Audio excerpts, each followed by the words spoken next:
wonderful listeners. This is episode number 255 of eBay the Right Way. Today's date is February 4th, 2026. My guest is Marissa in Washington. Announcements. A few things I wanted to share. My community here in Lake Wylie, South Carolina, got 10 inches of snow over the weekend. So we are kind of paralyzed right now. And this was epic. The highest snowfall in 20 years. We are just south of the big city of Charlotte, and I believe they got 14 inches. It really is beautiful, but we are ready for it to go away. Thankfully, the electricity did not go out. Duke Power sent out emails asking people to be judicious with running the big power suckers since most everyone is stuck at home, so the grid would not be overburdened and go down. So we all pulled together and complied with their request. No power outages. Thank goodness.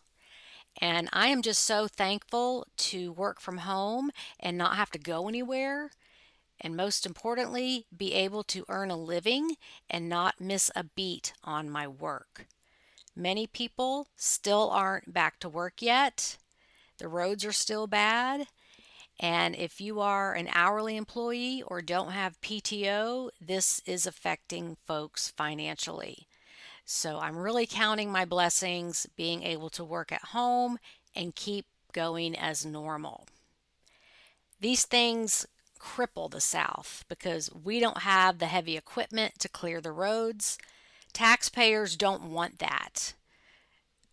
We don't want to spend millions of dollars on equipment that will only be needed every few years. So we just patiently wait for the snow and ice to thaw. And trust me, spring cannot come soon enough. So that is the current situation here. Another issue, I am stepping back from YouTube for a while to focus on other projects. The podcasts will still continue to cycle over to YouTube, but I am stepping back from the $100 supersize and my sales update videos. So as not to completely abandon you, I'll be posting the $100 supersize sales and some of my sales on my Facebook business page. And you may get your moment of fame there. My business page is different from the reseller group. You can find it by searching Facebook for Suzanne A. Wells. The link is below the podcast, or you can just ask me. Same great information, just in a different place. Okay, now on to the chat with Marissa. Hello, everybody. Today, my guest is Marissa, who is a little new to eBay, but she's been a real firecracker on the group answering questions. So here she is. How are you doing this? I guess it's morning for you. It's afternoon for me. Yes, I'm great. I'm so excited to chat with you. And yes, I am. Well, I had told you that I started in August, but when I checked right now, I actually started selling in May. So I am, what is that, 9 months, 10 months Not in? quite a year, but that's Okay, not quite a okay. year. That's Yep. okay. You're just new to eBay. Yes, new to And eBay. where are you located? So I am about 40 minutes southeast of Seattle, Washington, in a Okay. little town called Maple Valley.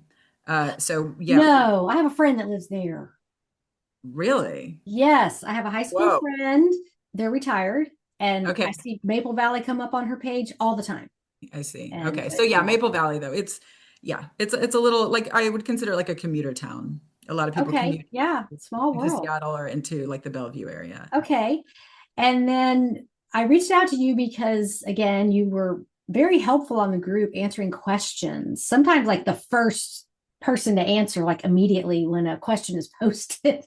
I'm like, Yes, I did that recently. I think it was a question about Oh, you had shared something that you saw that you passed on, and you were like, "What do y'all think of?" Oh, Yes. okay. Right. So that was the Leroy Neiman poster of yachting or sailing. And Hmm. I posted a picture of what it is. It wasn't the exact one. Yeah. The reason I passed on it was it was framed and it was bigger than 16 by 20. It was a big poster. Like it wouldn't even Hmm. fit in my cart at Goodwill. And I inspected it closely because I thought, well, could I take this out of the frame and ship just the poster? And it had all these little dark specks on it, which Yeah. I thought could be mold. And I Yeah. thought, well, I sure don't want to bring something with mold on it into my home. And I know ephemera can be like that, but I passed on it because of the what I thought was mold, and then people said it was something else, not mold. Okay. Well, I would have what I said in that post was that I would have done the same because I just feel, and again, I'm new and I'm trying to learn, and so many things that like my husband, we kind of joke about being the patron saint of vintage because like I can't resist bringing things home, but then I'm like, am I actually going to be able to like, is somebody going to give me money for this thing? Am I actually going to be able to make money off of it? And so that's where I've tried to, and I heard you recently say on a podcast, like trying to be a little bit more picky and a little bit more choosy, and that whole thing where you kind of put everything in the cart and then edit it at the end. So I guess that's what I thought of. I had the same sort of thought. I'm like, I just don't know if somebody's going to want to pay for this thing that has these spots on it. So I would have done the same thing. Okay. Well, it was kind of a 50-50 split. I need to look up the word, what they used that this could have been on paper, this discoloration Yeah, not that's mold. not mold. So, Yeah. Okay. but thinking I'm going to take this out of the frame and not knowing what's in there on the paper, I've heard a lot of horror stories about black mold. So I want to do that. Yeah. Okay. Well, back to you. Tell us how you got started with eBay. Yeah, so I have a 1.5-year-old baby. I also have a 10-year-old. But when Oh, so I'm like a lifelong thrifter. Everything in my house is secondhand thrifted. Even the tile in my kitchen, my appliances, like everything. I'm like a big, big time secondhand shopper. And I sort of always, I'd go into like antique malls, and I kind of had this in the back of my head that I would eventually have a booth there, but I never really had time. So when I was on maternity leave, a year and a half ago now, a year ago, I was in one of my local shops and I just started talking to the woman. And so she was like, "Yeah, we'll have this space here." And so I started selling in an antique booth. That would have been, gosh, over a year now. And so I have a good friend here in the neighborhood who was selling on eBay, but selling sort of sporadically. And so she would tell me, she'd be like, "You should start listing some of your stuff on eBay, especially because." Some of the things that I would have in the booth would be a little bit higher price. And you're just kind of at the mercy of whoever's walking into the store. And this isn't a little bitty town, even smaller than the town that I'm in, that I live in. And so I was like, well, okay, let me give it a try. And so I did. And like, I kind of wanted to quickly get, I wanted to get like 10 listings. And so I tried to kind of do that quickly with I went to the booth and sort of took some stuff, and then of course started taking stuff out of my own house, which is full of vintage. And so yeah, that's just sort of how I started. And then it was a goal of mine to kind of try to get to that top rated seller. And again, I was listening to your podcast, listening to other podcasts, trying to sort of read as much as I could. And I knew that one of the main recommendations is to try to list every day. Try to list mhm. every day so that the algorithm sees that you're being a good eBay seller, and maybe your items come up on search. And so that's what I was sort of working toward. And so there was a time there where I was listing, I mean, 5 things a day to try to get, Mhm. and so now I'm a top rated seller, which is very exciting. But yeah, that's how I kind of got into. Congratulations. Thank you. Yay. Yeah, I took a screenshot of that and I like shared it with some of my family. But yeah, so that's how I kind of got into it. I mean, it was very natural because I was already in the thrift stores and I was already in the estate sales and I was already at the garage sales. This just sort of allowed me to take that passion, somewhat addiction, and kind of turn it into something positive. And I love it now. I'm very much into the eBay game. Well, there's a lot worse things than having a little addiction to thrifting. Yes. Yes. Yes, If that's exactly what if I tell that's myself. your vice, then it's not really a vice because Yes. I love it when people are already in that world, in that mindset of secondhand, and then Mhm. they add the layer of eBay on top of that. It just works because you already know so much. And unfortunately, people don't give themselves enough credit for how much they do know because if it's just been in your life experience and you've just always been that way, you don't realize that not everybody's like that. A lot of people have to learn, like they've never stepped into a thrift store until they find out about eBay or they go through their home and then they realize, I could actually buy things on purpose to do this, but you're already there.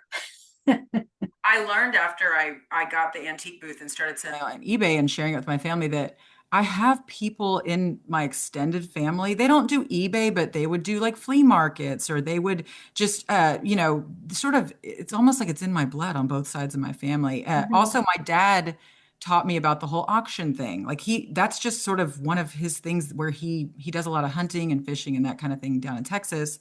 And so he introduced me to that. So yeah, I kind of already had an eye and I definitely already had the bug and I realized that I guess it's in my blood. So yeah, it's a very natural fit. Okay, good. Now, we briefly touched on the fact that you have a regular job out in the world. What do you do there?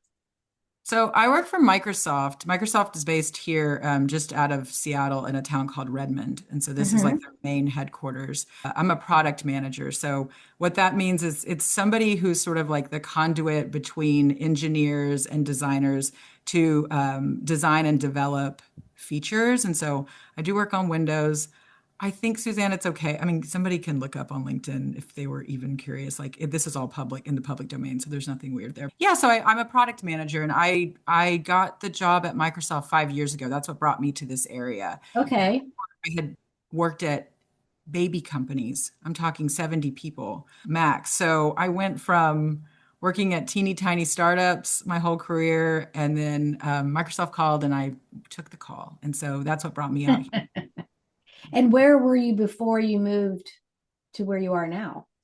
So my husband and I are both born and raised in Texas, like many, many generations of Texans. But about maybe 14 years ago, we decided, okay, we want to see what it would be like to live somewhere else. So we picked Portland, Oregon. So we lived Hmm. in Oregon, in Portland, and just outside of Portland for about 10 years. And then I got the job at Microsoft, and so they want us to go on campus, and so I moved up here. Okay. Okay. And so, what's the contrast between Oregon and Texas? I follow some of these thrift influencers on Instagram and YouTube, and a lot of them are based in Portland. There's some really good vintage thrifting in Portland, Oregon. I would say it's almost as good here, in terms of that scene. And in terms of like, it's just as beautiful, if not, I think maybe controversially, more beautiful here. But yeah, it's similar. It's very similar, similar vibe. Now, Texas is a completely different game. And I go there sometimes. When I go home, I go there to thrift and I go to source. And that's also really, really fun. But yeah, it's very similar to Portland. So not too big And of a. where in Texas is your home base? So my dad lives in Houston and Hmm. my husband's family live in Dallas for the most part. Okay. They also, some of them also live in Arkansas. So we get to go there and I get to source there, which is amazing. That's a gold mine, Hot Springs, Arkansas. But we consider ourselves Austinites. That's where we met. We Okay. And lived in that's Austin for 10 years. one of the crown jewels of thrifting, I hear. Yeah, it's yeah, because there's a lot of young people there and there's a lot of hip people, and thrifting is kind of, at least in my view, it has gotten really, really hip. Mhm. People, the younger people want to have these unique items and these items that are stood the test of time. So yeah, there's a lot of like vintage shop there, like more curated shops. Okay. All right. Good to know. Now, do we want to move into talking about some things that you've sold? Sure. I've been trying to share on the Money Making Mondays, as you said. As you notice, I have been active on there. I actually wasn't on Facebook for like the last 10 years. I got back on there because of the whole eBay thing and marketplace. And so since I got back on, I've tried to be active on there. But yeah, so a couple of my like standout sales. One of the I had this Hawaiian shirt that I actually bought for myself years ago because we said we were going to have a tiki party, which we never had. And so when I was going through my house looking for things to list during that phase where I was like kind of trying to frantically feed the algorithm, I came back to this Hawaiian shirt. I knew it was old. It had this really old tag on it and it was really soft and the buttons were like made out of coconut. I looked it up, tried to do some research. I saw like a comp that was like hundreds and hundreds of dollars. But I was just like, I didn't really know. So I'm like, I'll list it for $165 and see what happens. And like it sold within 5 minutes. Ah, And, and that's the only time that's ever happened to me. But I told my husband as soon as I saw that it sold, I was like, I've made a terrible mistake. Like that made me feel like I listed it way too low or like, right. but because I kind of had that, but then I was so excited. It went to LA. The person left me positive feedback. So that was a really, really great sale for me. And then another really great one or a standout one, I picked up a vintage like 1950s, 1960s Adventureland Disney ashtray. Hmm. Did not know anything about these ashtrays. I got it at my local Maple Valley Goodwill here for less than $10 on a Friday night, which I never thrift on Friday night. And so I listed it. And again, that was also one that like I kind of look comps were kind of like looked kind of high, but then they were kind of all over the place. Not a lot of comps. And so I listed that one, I think for like 170 and it sold within a day, maybe less. But here's the kicker. Somebody reached out to me and said, "Did you sell this as buy it now?" And by the way, Suzanne, this was like when I was only like a couple months in. Hmm. And so I was like, "Oh, yeah, I did." And she was like, "Well, there's a lot of collectors for this type of thing, and we would have loved to be able to bid on it." Oh, Yeah. And so I was like, and the whole auction, I understand from listening to you and others that, auction sort of used to be the way it was, but that's not really, and I don't know anything about an auction, but it made me kind of like sit back. And I ended up having like a good back and forth with this woman. And I just kind of told her, like, I'm still learning. Admittedly, I don't know anything about these Disney ashtrays. I just picked it up because I thought it looked neat, and well, and I could apparently tell it was old. you have a good eye. I mean, it was very sort of validating in that, but so that was also a good learning experience for me. And so it was so funny because like a couple months later, I did pick up something that was like this piece of folk art. And I was like, I'm going to try the auction thing. Nobody bid on it.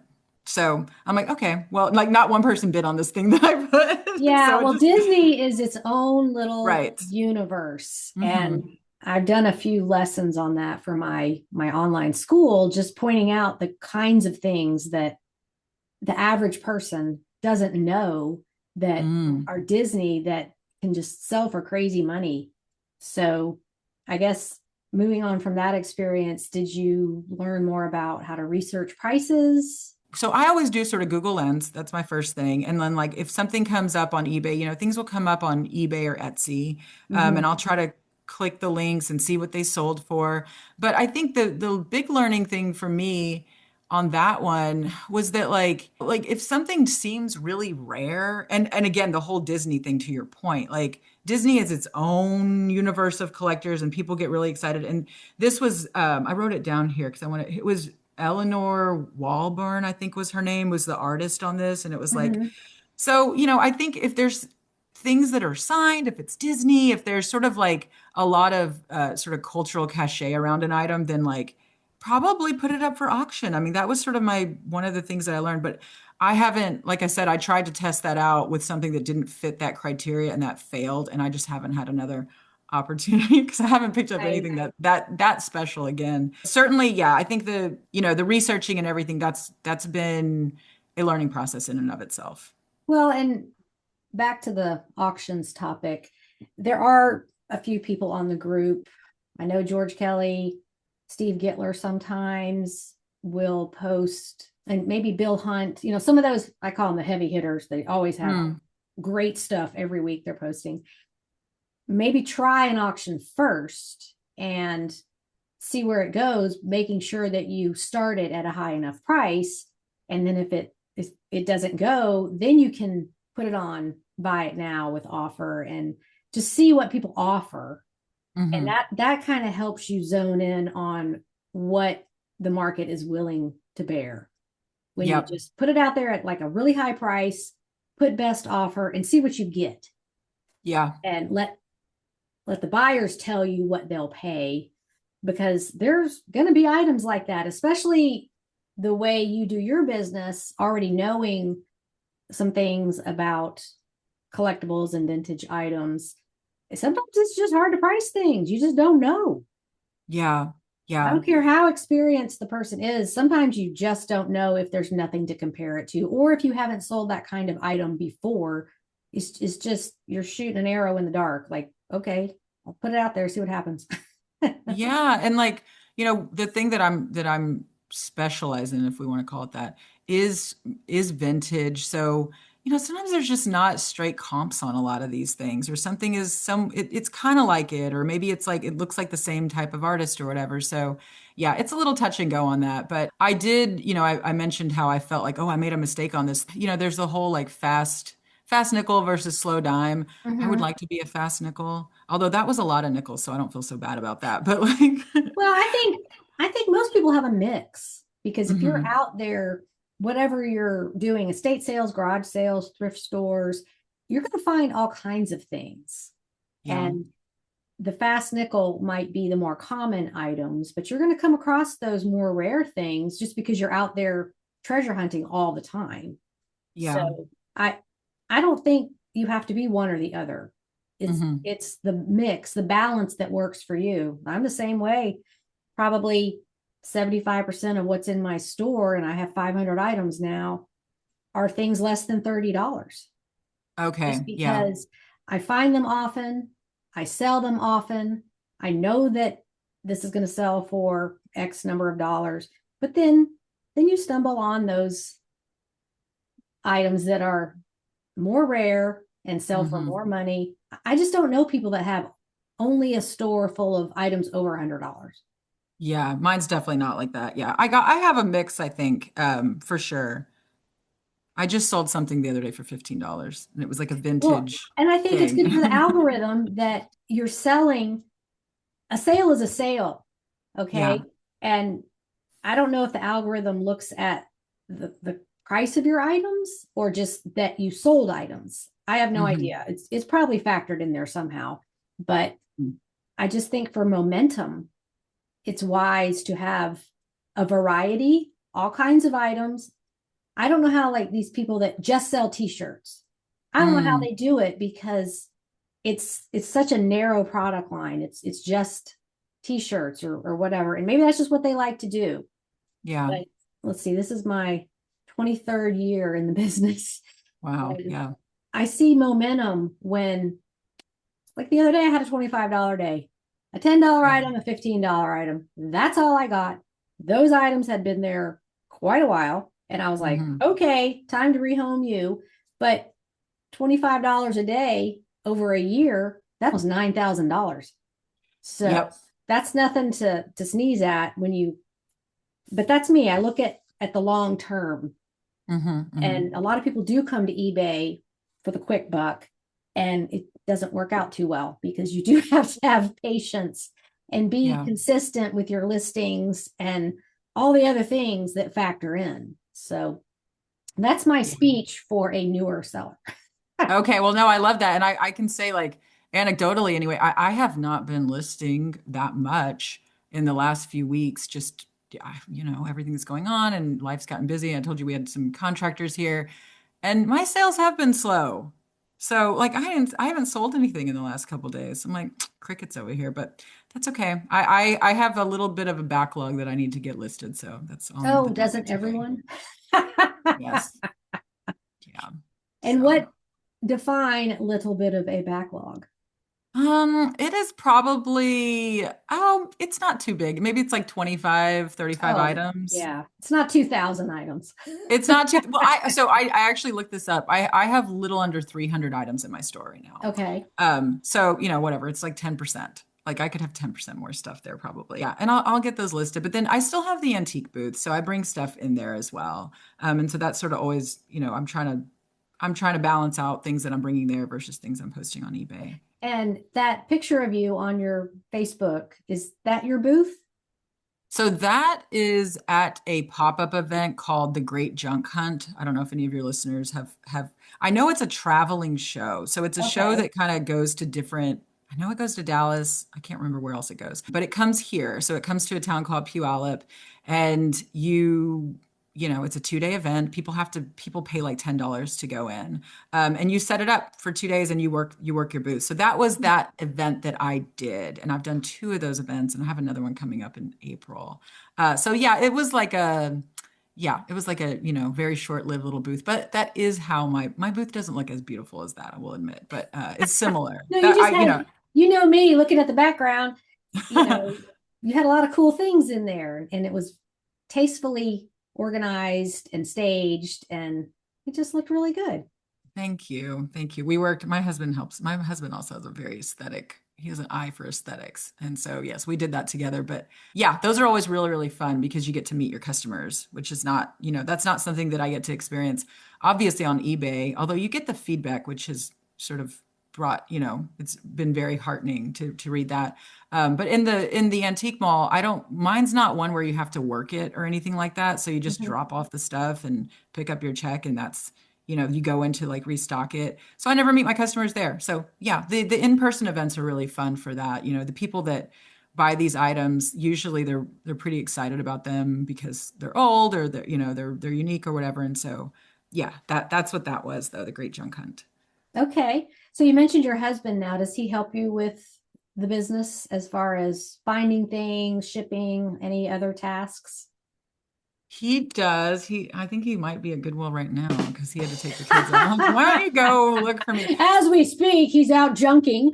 Yes, he is. Hopefully he is. I'm Uh-huh. really hoping that he is. Yes, he helps me. He has a really good eye. So he does help me with the sourcing, although he doesn't have the stamina that, I could be in the thrift store for hours and hours. He kind of wants to be there for 30 minutes and get out, but he helps me. He goes to the post office every day or the days that I have sales. He actually will sometimes walk with our younger kiddo in the stroller and put the packages under and walk to the post office. And then he helps me with my inventory management. That is that the inventory, that's a tough piece. And so he helps me with that, but I need to actually, that's on my list of things to do as well. So yeah, he helps me in those regards. And he's just very supportive of my little venture. So Wonderful. Okay. And you said you have about 300 items in your store. I do. Yeah, I think I have like 297 today. Okay. Now, what kind of things do you like to focus on? You said vintage, but specifically types of items.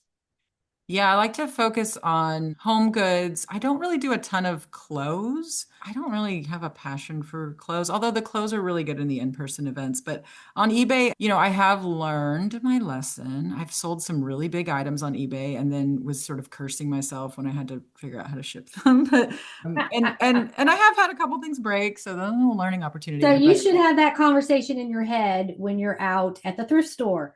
Oh, yeah. wow, look at this. What did I see the other day? It was like some kind of kitchen appliance, but it was pretty big. And I was like, I stood there for like 5 minutes. I could make this kind of money, but that Hmm. means I'm gonna have to ship it and I have to get it home, deal with it, store it. And other people would have just been all over it and it'd been in their cart in 1 second. But it's like, well, maybe I should go look at the hats and the gloves and the belts and the small things that are easier. Yes, actually, you're mentioning belts. That is one of, so I said I didn't do clothes, but now I'm going to talk about belts for a second, which is I have sold some belts and I'm so excited about those belts. And Well, were those in Texas? one of them I got in Hot Springs. It Okay. was I don't know if you've heard of the brand called James Avery. Have you heard of No. that?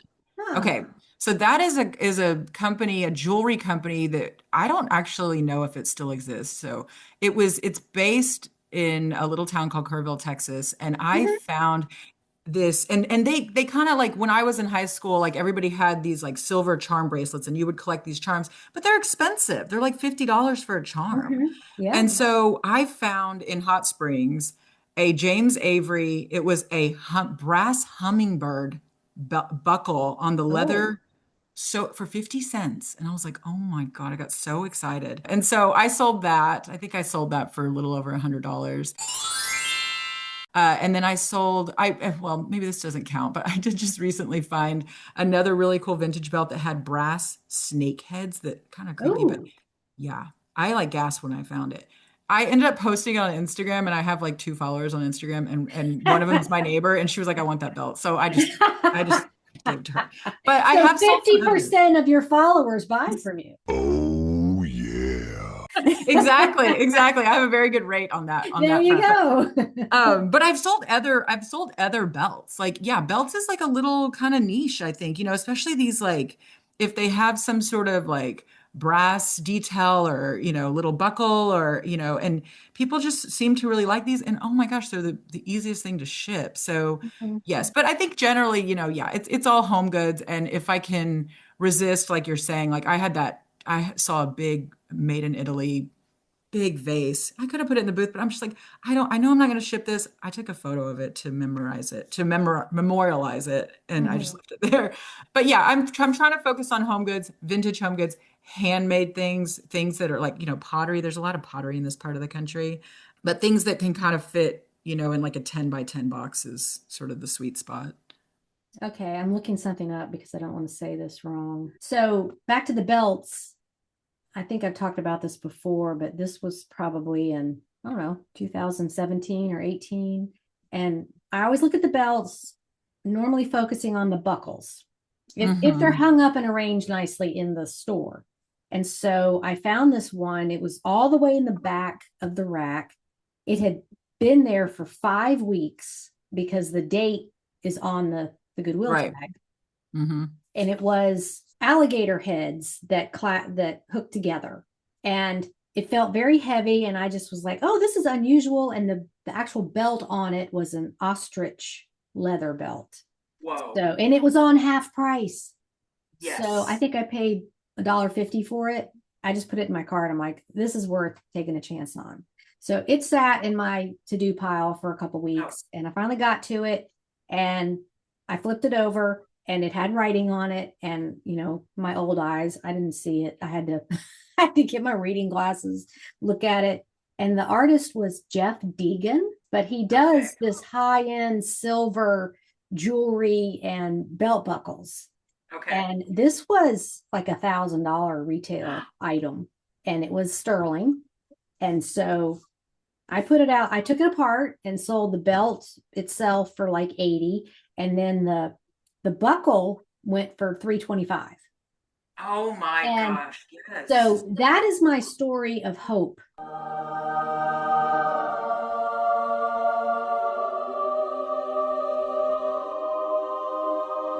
For Yes. treasure hunters is you Hmm. just don't know what's in there. You don't know who's been there before you, what's gotten pushed to the back. Maybe somebody put it there after looking at it for a while and they just put it on the rack in the back because we hear so much about I don't find anything when I'm out treasure hunting. Well, yeah, sometimes that's true. You don't find what you're looking for, but I couldn't believe this valuable item, beautiful. And of course I polished it and made it look really beautiful. And you don't know what's in there that you haven't seen yet. So Yeah. we have to operate in the mindset of there are things waiting for me. I just have to find them, because Yes. this I mean, it happens to truly people is. all the time. You see on the group, like, oh, this was in the bottom of a box and I didn't even know it was there and it sold for $300. Yep. I mean, that's the thrill of it, and that's the hope, right? And plus, I mean, thinking about like one of the things I was thinking about, like preparing is like, what brings me to thrifting? Because again, this is just sort of part of it's in my blood. It's like just part of the way that I move through the world. But that idea of like finding something that's so special that's maybe going to get thrown away. Mm-hmm. I mean, because I do go to the bin sometimes, when I have a afternoon to be able to invest in digging through the bins. And, you see so much stuff in there and it's just like, this is kind of the last stop for these things. And so, Mm-hmm. yeah, I think that's incredible because that truly is treasure. I mean, silver, a special belt buckle. So yeah, that's the hope every time you go out, but See, it that's more exciting to me than finding $300 in somebody's pocket at an item that was overlooked and they didn't check the pockets. It's finding these treasures that we can convert into money and rehome them to Yes. somebody that will love it, and it gets Yeah. a second or whatever number life it's on. Like, I can't even believe that item got donated, but sterling gets donated all the time, and I kind of wish I had it now with the prices of silver. I could probably get Yeah. double what I sold it for, but that's the way the market goes. It's up and down. See, and I haven't really started, I need to learn about the whole silver thing. And I don't really know much about jewelry. So maybe that, that's a thing for this year, maybe to learn a new small niche. Well, if you're interested and you gravitate towards it, Mhm. I don't think it works too well when you just get into something that for the money, because you can only really do that so long, whether it's a job or something you're selling.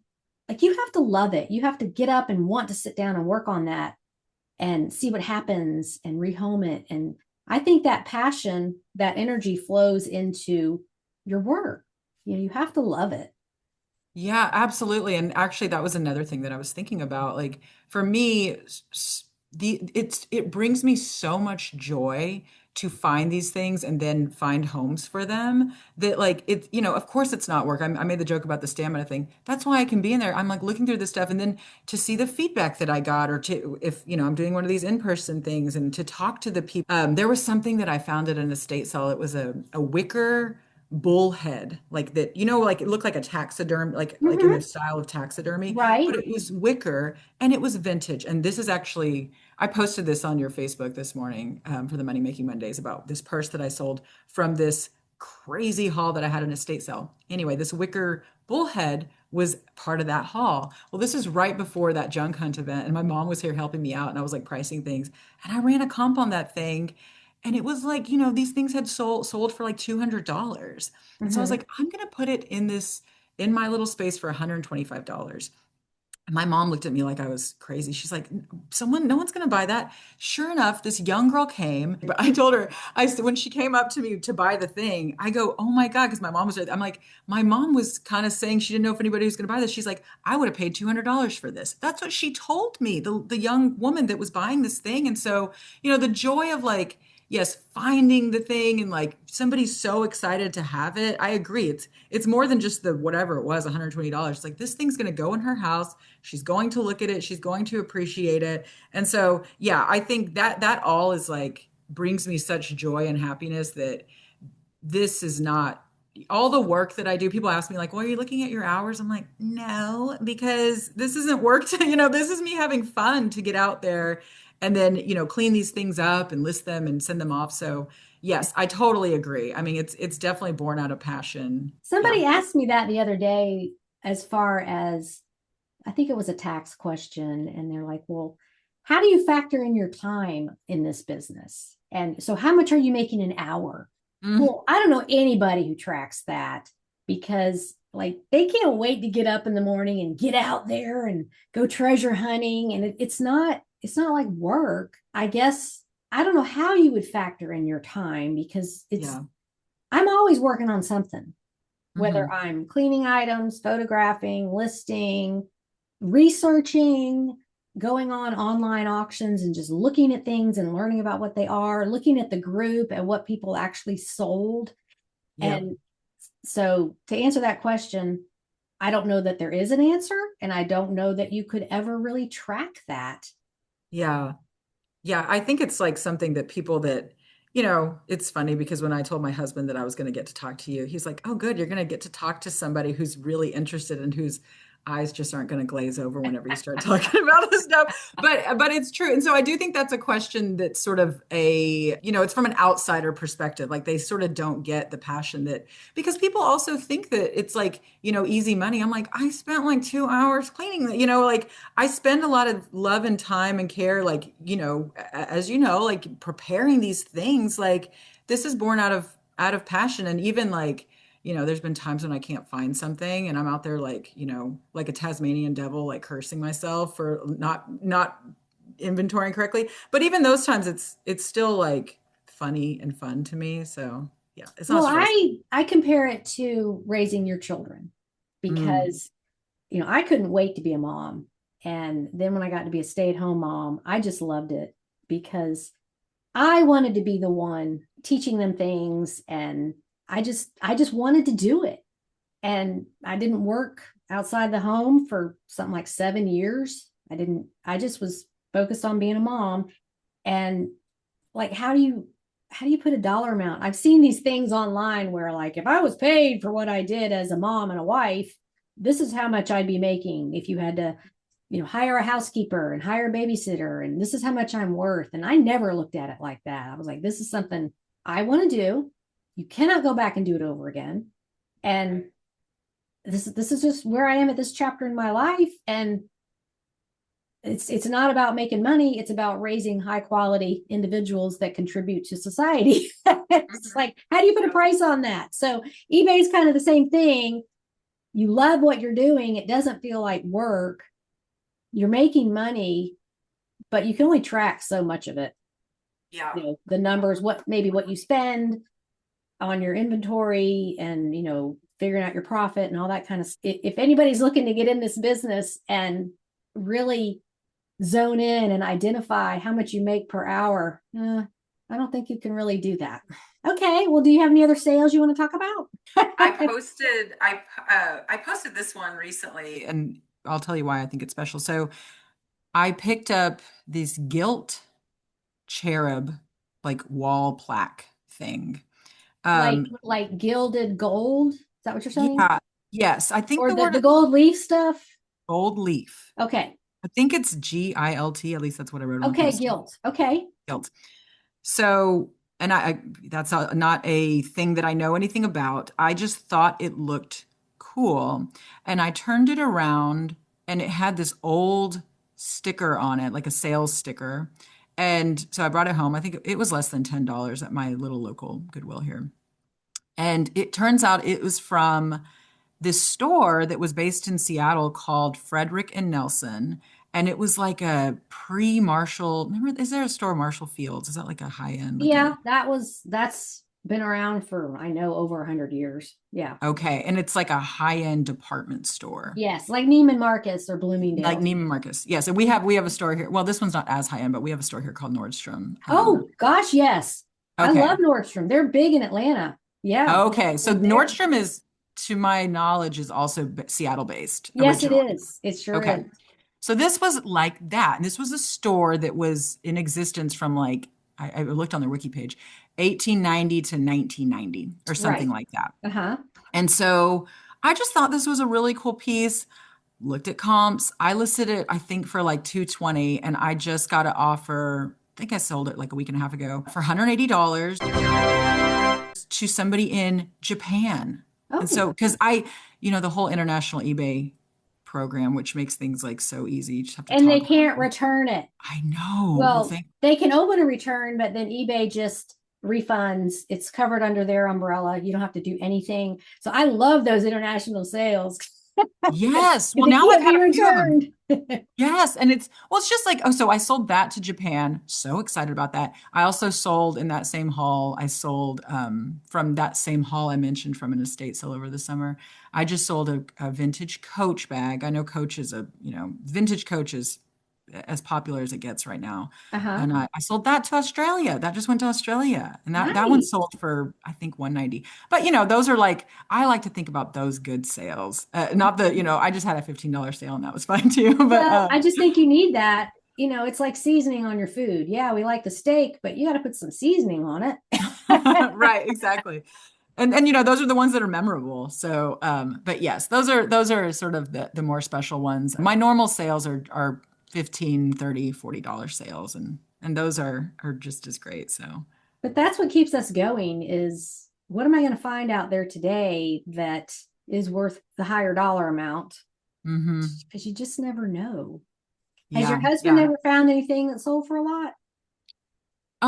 He will look at the home goods with me, but he really like he goes to three sections. He's a big time board game player. Like we Okay. have probably 100 board games in this house, and I keep trying to convince him to get his own eBay account and start listing them. So he goes there. He's found some valuable games. We haven't sold any of them because he can't give those up. But the one thing he found at some point in the last few months that we did sell, because he always goes to the electronics section, we found like a new in box, but like vintage uh, microphone, like a microphone that you could use for like record, like it was like a piece of recording equipment. Okay. And I listed it for $50 and it sold within like a couple months. And I was like, look, babe, your thing that you found, it sold here. So yeah, but other than that, I think no, but I'm trying to train our 10-year-old. She has a pretty good eye. And so Mhm. she's trying to help me out too. I've offered her like $1 commission on things, but no, it's mostly me finding all the treasure though. But they're there Mhm. supporting. So Well, it's good to have your child involved because they know different things. mm, They're into their toys and their TV shows. Watch what she gravitates towards and just mm. see what it's worth. Yes. Well, actually, now that you say that, this I found for her. I bought her this like vintage little dog toy, and she opened it up on Christmas, and she's like, "Oh," she kind of looked at me, and I'm like, "If you don't want it, I'll sell it because it was vintage." And so it sold in like a day for like $25. But yeah, she does have a pretty good, and she beelines it to the kids section, of course. So yes, I have been trying to like get her to have sort of a entrepreneurial mindset and like let's you find things and like we can run comps on them. So I'm hoping that she'll get the bug soon. But also they get to see what you're doing. That Hmm. I love the secondhand store theme that you go with because you're teaching your child used is okay. And Yeah. sometimes it's more interesting than new, especially if it's Yeah. vintage. Also, that this is possible. So when she's college age or whatever she does after high school, or maybe even in high school, if if she's that interested, she can start doing it for extra money. Like my kids, they just thought this is me and that everybody's mom did this, Mm, and then they were not interested at all until they started driving and needed mm, money for gas and going out and going to the movies and doing all their stuff. And they were, oh, maybe I could do that too. My mom does it from home on her own schedule and she's making money. So, And then some kids are like completely not interested. I'll go work at McDonald's. I just don't want to deal with the reselling. So I think it's part of your DNA if you get it. yeah, I hope she gets it because yeah, I mean, and I know you've talked about this, like the flexibility that it offers you. And if Mhm. you're willing to put in the time, you can make a lot of money. If you want to just do it halftime, you can make a little bit of pocket change, and Mhm. sort of the spectrum that it allows for you. So yeah, I'm hoping that she'll want to do it because I would much rather her do that than, go flip burgers. But she can flip burgers too. That's fine. Well, So yeah, it's up to them what they want to do. And like I've said many times, with the exception of my brother, my family does not get this. mm, They want to go to a job and get a paycheck, and this is just not something they're going to do because like we resellers in general see the progression. You see the timeline. Okay, I'm going to buy this and I'm going to list this, and it may not sell for a year, but mm, I'm confident in my skills of buying and researching and being patient, yeah, because a lot of people say, oh, I can't believe this hasn't sold. Why does nobody want this? And it's not that nobody wants it. It's maybe the right, like your basket head thing, oh, your the wicker bullhead. basket Yeah. thing, Yeah. a wall hanging. You knew what it was worth, and you just have to be patient for the right person to come along that sees its value, Yeah. because not everybody will, and that's okay. But patience is such a huge part of this business. You cannot be in a hurry. It Yeah. doesn't work like that. And I've heard other sellers, I watch YouTube videos and listen to podcasts too. And there's this philosophy of if it doesn't sell within 90 days, then you've made a bad buy and you need to redonate it and I'm thinking, okay, wait, no, I've been in this business now 23 years. And like the other day, I sold something that I've had for over 2 years. That Yeah. happens a couple times a week. And, Yeah. Well, 2 years really isn't that long when you're an old person. But you look at your investments, if you've got your money invested, and like, where else can you put $5 into something and then a year later it sells for 80. Yeah. You get, a return of that much. It's just, you just have to be patient and willing to wait for the right person. So for the listeners, just reconfirming that, don't think people don't want it. The right person hasn't come yet, or especially with like toys and plush, and like you're waiting for that kid to lose that item so the parent can buy him another one. You just have Yeah. to wait. Yes. Yeah. Yeah, that's right. That's a good message for me to because I have been had that mindset where I'm like, oh, this nobody cared about this thing or whatever. I see things and I'm like, oh, this is so neat, and someone's just gonna love this. And I think that's sort of the difference between some of the sort of in-person selling and the eBay thing. Because like what I'm selling, it's like someone's not going to be like, oh, I'm looking for this soy pot that looks like a fish and it's at a pottery. They're not going to be like necessarily like searching for this thing. They're just going to be on here glancing around and they're going to see it and they're going to be compelled by it. So it's kind of it's just a different sort of mindset with some of the stuff that I'm selling. Like nobody like needs this stuff. Whereas like the stuffy, somebody's going to need that stuffy at some point desperately, and they're going to be looking for it at that moment. And so that thing will have its time, to your point, like, when that person's going to come around. But for my stuff, I'm like, well, this is all just like, a tchotchke that I'm going to put on my bookshelf. So, yeah, I have to just wait till someone is so compelled by it that they're going to buy it. So, And yeah, it's a good maybe message for me though. they think they need it. Yeah. Let's define needs versus wants. Does anybody really need a wicker bullhead? No, you can live without that forever. But if they're a collector or home decor, I would love to find out who bought that. You said the girl said she would have paid 200. Do you know what she was she like an interior designer? Did she just like those things? So I don't know. And actually, one of my goals for this year, I would just love if people would tag me. Not that I've actually, so before I worked where I work now, I worked at a parental controls company. And so I'm very sort of like a little, what's the word? Like the whole like social media thing, I sort of have like a love-hate relationship with it. I think a lot of people do. And Mhm. so therefore I don't really have a social media presence, but at the same time, I want to see these things in people's homes. Like I am just desperate to see them. Where's this bullhead at? Is it in her house? And I know that, Yeah, like or a did she? follow up. Like, what did you do with Yes. this? Exactly. Yes, a follow-up. And like and so to me the only path is like they could somehow tag me. And so I told my husband, I'm like, I need to figure out some way to ask people to like, hey, just tag me here so I can see. But yeah, I don't know anything about this young woman. She was younger than me. She was a cool girl. I thought she seemed like a cool girl. She didn't necessarily seem like an interior designer. She seemed like she was going to put it in her own house. But yeah, I would just that's why I was that belt that I mentioned that I, sold in quotes to my neighbor. I'm like, oh, I'll get to see her wearing the belt, and that will bring me joy to see her, Mhm. this thing that I found. So yeah, I don't know, but it's always curious. Like I always wonder, like, yeah, like the person that bought this gilt cherub thing in Japan, what are they going to do with? Is it for them? Right. Is it a And that gift? What goes is through this? my head when I'm looking at things to pick up to resell, is I'm thinking, okay, who would buy this? What would they do with it? I bought a framed hand done oil painting the other day, and Hmm. it's Bob Ross style. I mean, you can tell by the way it's done, but you flip it over 1993 and it's got the person's name on it, and it's a pretty mountain scene with water and trees. It's very well done.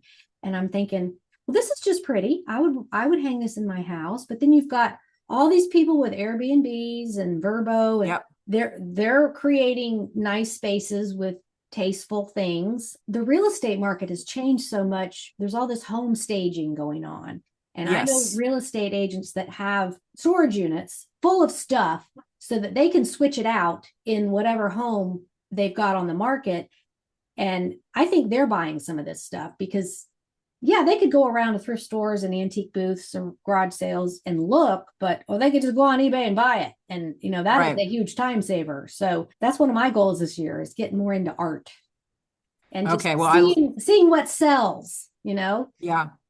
Art has become one of my favorite things to sell. because you can kind of command a little bit of higher price for it. Certainly oil paintings, things that are original like that. The only problem, and I have to remind myself this, is like when they're really big, oh gosh, Yeah, I set something up this recently. was 16 by 20. It was in a very crappy old frame, so I took it out of the frame and I can ship it between two pieces of cardboard. It's not that heavy, it's not that hard to package, and storage doesn't take, it's flat. So Yeah.